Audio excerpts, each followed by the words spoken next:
people don't seem to understand just how good Colorado is going to be this upcoming year. One of our very own kind of views them as one of the worst in the conference. Let's talk about it.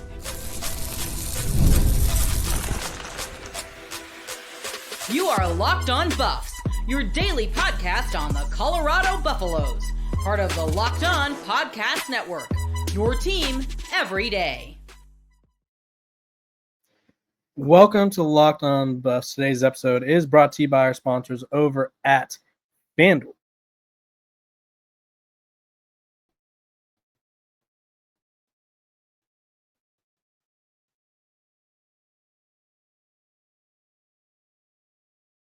I'll tell you about FanDuel. Right now, investors can get $150 in team every day for free and available wherever you get your podcasts. So do me a favor, hit that like button, hit that subscribe button, and let's continue to have some darn fun, because guess what? We always have fun on this show. Let's talk about the disrespect. So Big 12 media, or Big 12 coaches, they didn't want to do a preseason poll, which I understand. They absolutely, I guess, what's the opposite of nailing something? They biffed, they whiffed, they were abysmal, they swung and missed, they absolutely nuked in the worst way possible their rankings last year. They had Arizona State, they had Utah, I think, was the favorite, and they were around last place, and they had Arizona State around last place, and they won. So clearly the head coaches were like, we don't understand anything about anybody else's team here, and we don't want to do that again. We don't want to give them that ammo. And I also think, and I don't know if anyone's going to say this out loud, when your own conference when Arizona State wins the conference as the projected last place team, I think a lot of people, that storyline overcame all of their success. It was like, the last place team wins the Big 12. That's how bad the Big 12 is. Like, the last place team came from 16th to 1st. And it's like, what does that mean for the Big 12? Like, I think it just sort of, in a way, hurt the Big 12 more than helped them. But our good friend over at Locked On College Football, Spencer McLaughlin, he put together his power rankings for the Big 12. And I don't know if you guys are going to like where Colorado is, so I'm going to put it up on the screen and read it to those who are listening. Let's talk about it. Similar to mine, actually, and I'll sort of run you through mine and his, and we'll go through the difference because I do think there was some crossover here. He has Texas Tech, Arizona State 1 and 2, which I agreed with. That was my 1 and 2. K-State 3, which I agreed with. He has Iowa State 4. I had TCU 4. He has Baylor 5. I had Baylor 5. He has Utah at 6. I have Iowa State at 6. He has TCU at 7. I obviously had them at 4. I have Utah at 7. I had Colorado at 8. And then he has Houston at 8. Kansas at 9. BYU at 10. Colorado 11. 12 Cincinnati. Oklahoma State 13. Arizona 14. West Virginia 15. UCF 16. So clearly we aligned on our bottom handful of teams were pretty similar, just mixed around. With that being said, it's the Colorado for me, right? It's I think it's the disrespect to the Buffs and sort of where he has them ranked. Because let's just pull up the rankings from last season. I think this is going to really help explain why I don't have Colorado higher. I think in the Big 12, because it is so complex, because it is so, I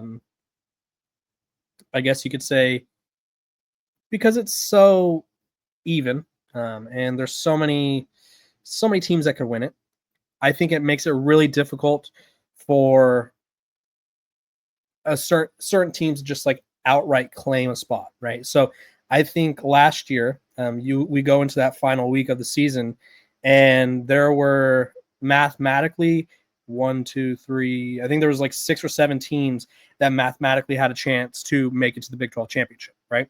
So I have Colorado at 8, which if you look at 8th place last year, it was 1, 2, 3, 4, 5, 6, 7, 8. Kansas State, they were 9 and 4. They were a couple things away from going their way, right? So just because I predict Colorado to be in that 8th spot doesn't mean I'm like, if you told me Colorado finished 8th, I'm like, okay, they went 8 and 4, 9 and 3, right? That's sort of what I would expect. Spencer, on the other hand, he has him at 11th. Now, if you go down to 11th this past year, that's in the Cincinnati range, right? That's in the Utah range. That's in that 3-6 in conference play, 5-7, 4-8 overall record, right? That's where I disagree, because I think he's underestimating how good this Colorado team is. I think Deion Sanders said it best yesterday, because they asked him, how are you going to replace Travis and Shedeur?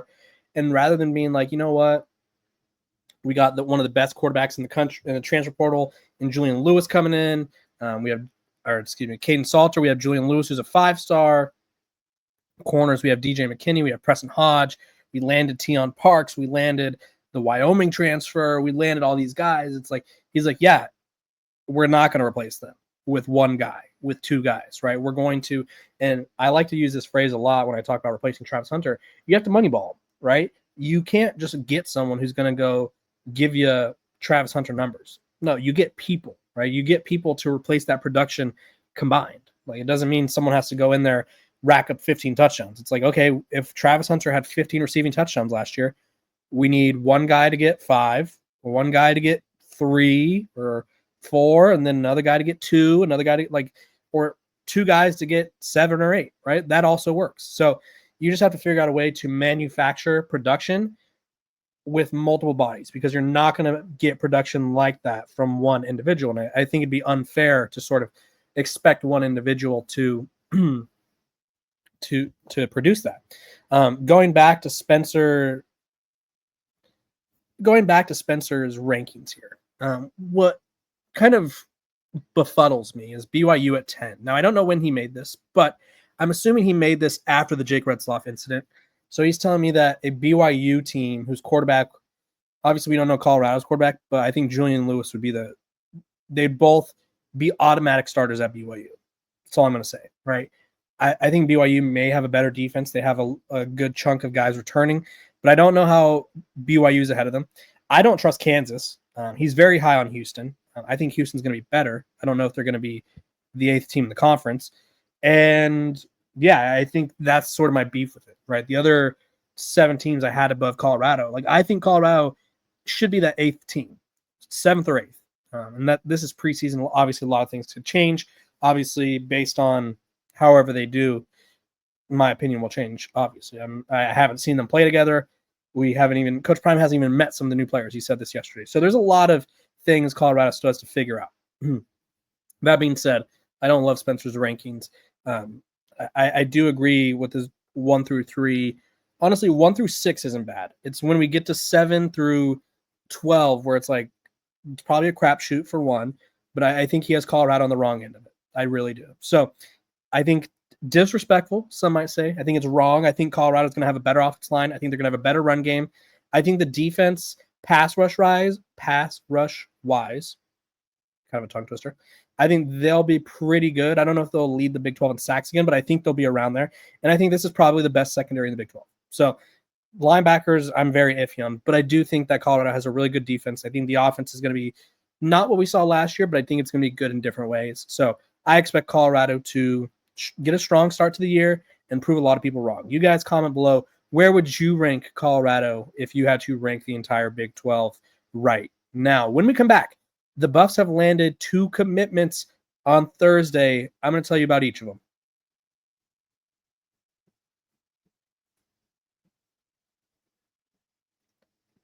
This episode of Locked on Buffs is brought to you by our sponsors over at FanDuel. Summer sports are getting in full swing, and whether you're all about baseball, under the lights, golf on the green, or high-stakes soccer action, FanDuel is the best way to make every game even more exciting. You're already following the action. Why not make it a little more thrilling with FanDuel? You could get in on the game while your friends are getting sunburned at the beach. It's easy to use. There's a fast payout. It makes even regular season games feel like must-watch events. Whether I'm placing a same-game parlay or watching a bet right into the 9th inning, FanDuel makes it easy to feel like I'm a part of the action. So if you're new to FanDuel, do me a favor, go over new to FanDuel. New customers can bet with just $5, get $150 in bonus bets if your first bet wins. Just open that FanDuel app today. Visit FanDuel.com to get started.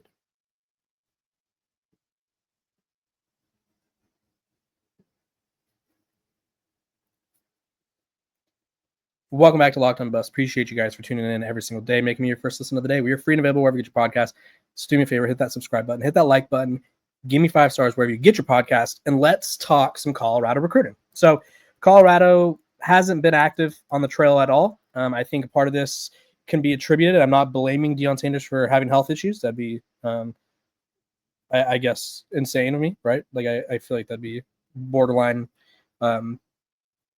rude. Not borderline rude. That would be rude, but you know what I mean? Like that's pretty crazy to be like, you know what? Deion Sanders shouldn't have gone sick. Maybe it would have landed recruits. That being said, I do think it impacts the Buffs a little bit when he's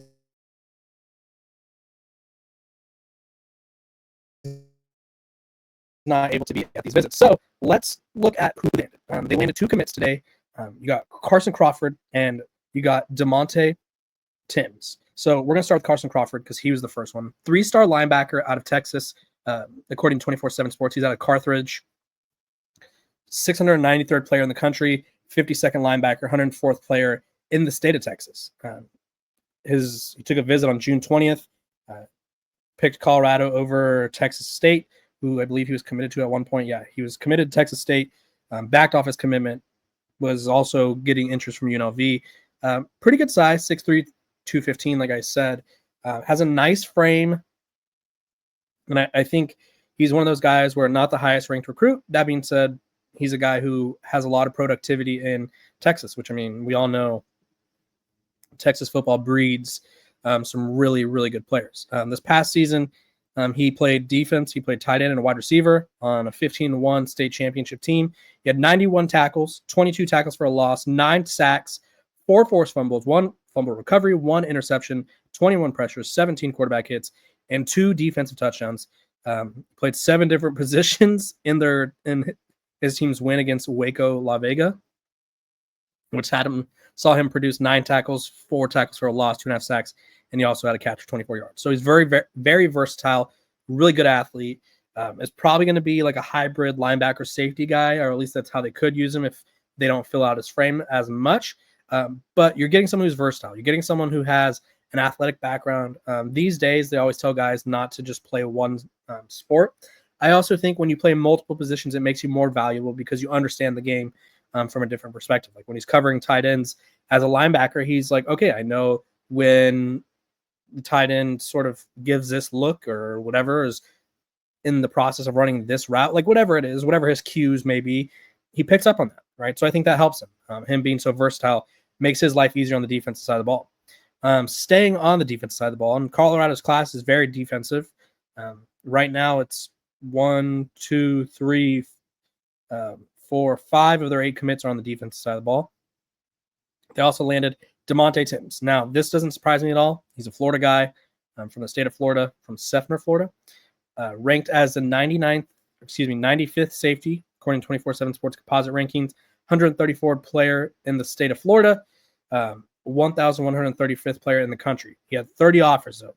A lot of teams wanted him. He picked Colorado over Louisville. Some other schools that had offered him: Georgia, Georgia Tech, Iowa, Missouri, Miami, Rutgers, Vanderbilt, Wisconsin. So he had a lot of programs after him, right? So big win for Colorado here. Sort of bolsters their secondary. A little bit about him. Played multiple positions in the secondary on an Armwood team that they had a 12-1 record. Made the regional final, which is kind of crazy. 29 tackles, 5 pass breakups, 3 interceptions, 2 sacks. So does a little bit of everything. Is willing to make tackles. Obviously a ball hawk with 3 interceptions, and you could also use him in the pass rush with 2 sacks. So look out for that. But Colorado lands 2 3-stars. Their overall class ranking is in the 80s. It's not ideal, or I won't say not ideal, but I think people were hoping to see more. Deion Sanders said he's going for a 40-40-20 method of building a roster. So that's 40, I think it's 40% grad transfers, 40% transfers who have extra years of eligibility, and then 20% high school recruits. So he's not going to be diving into these really large recruiting classes like, say, USC or Georgia, who are going to be north of 20, maybe even 30, if they aren't already. Colorado has 8 commits. They rank as the 88th class in the country, which, if we're just going off of high school rankings, like, Colorado's transfer portal class always gives them a boost. But high school recruiting wise, Colorado finds himself with the likes of Texas State, Tulsa, East Carolina, Idaho, San Jose State, Nevada. Now, again, that's not really the method that Deion Sanders wants. He wants experienced guys who come in plug and play, and then he grabs a handful of guys. He grabs a handful of guys here and there, right? High school ranks. So we'll see how that works out for the Buffs in the long term. Like, is there going to be a transporter class where they're just not clicking? Who knows? But at the end of the day, really, really big wins for Colorado on the recruiting trail. And now it's time to talk some rivalry ball because, I mean, what's the holdup here? Why are we not playing rivalries? We'll get to it.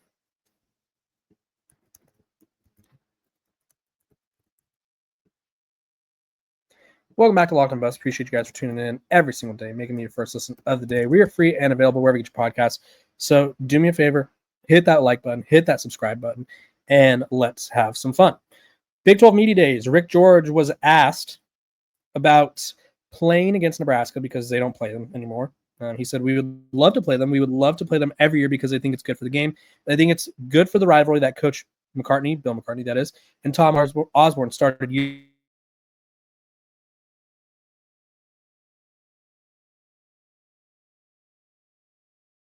ago when he talked about the red letter and all that.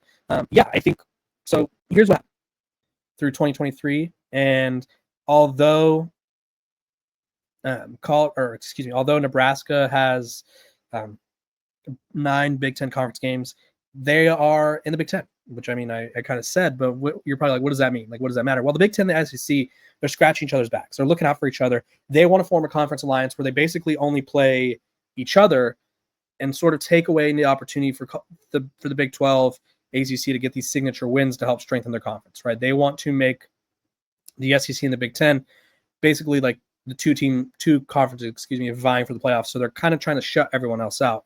But at the end of the day, I think rivalries dying in college football are detrimental to the sport. I think even myself, as someone who's 25, I don't have very many, if any, memories of Colorado. I think my very first memory of a Colorado-Nebraska game was probably, I want to say that 2018 game. One of my high school classmates was played football for Colorado. He was a guy that had a pretty big sack on Adrian Martinez. Mustafa Johnson, plays in the CFL now. Colorado wins 33-28. And I mean, it's just a rivalry game that goes back to 1898. They've played off and on in the years since. But when Colorado's in the Big 12, they don't really have a rival, right? You could say it's Utah. It's really not because Utah has BYU. You could say it's TCU, but it's really not because they have Baylor. You could say whoever you want. But I don't associate anybody in the Big 12 as Colorado's main rival. And Nebraska, and I'm not trying to speak for them, I feel like they don't really have that in the Big 10 either, right? Nebraska spent a lot of time in the Big 8, the Big 12, and they don't have a rivalry in the Big 10. So in an era of college football where traditions die every day, where it's like, I mean, we're transferring however many times we want. We're tampering, we're conference realignment's killing regionalization of the sport. And it's kind of monopolizing the South and the Northeast, I guess you would call the Big Ten, or monopolizing the sport. And it just sort of is killing the vibe, for lack of a better term. And I think any chance we have at playing rivalry games, it's better for the sport, right? When you have two fan bases that hate one another, that are always ready to play against one another, and are always ready to sort of take on that task of being rivals, it's great for the sport. But it appears maybe the feeling's not mutual.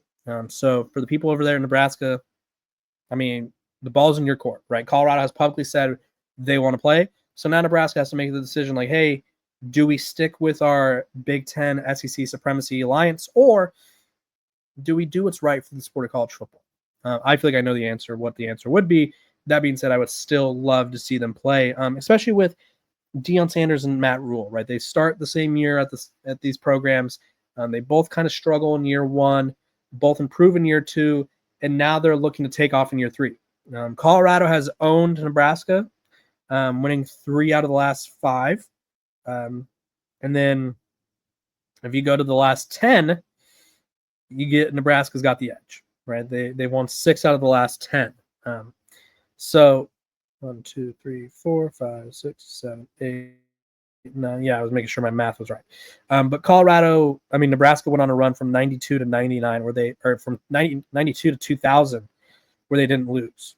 And then Colorado won 2 in a row, then Nebraska, then Colorado, then Nebraska twice, then Colorado, Nebraska 3 times, and Colorado 3 times before last year's loss. So there's a lot of back and forth in this rivalry. I think the programs are on similar trajectories. The coaches, they challenge each other. There's a little bit of animosity there because of the first year. So bring back the rivalry. Quit trying to kill college football. You know what I mean? That's my opinion on it. Should they keep the rivalry up? You guys let me know what you think. Maybe I'm in the wrong here. So this has been Locked on Buffs. I appreciate you guys for tuning in every single day, making me your first listen of the day. We are free and available wherever you get your podcasts. So do me a favor, hit that like button, hit that subscribe button, and I will see you guys tomorrow.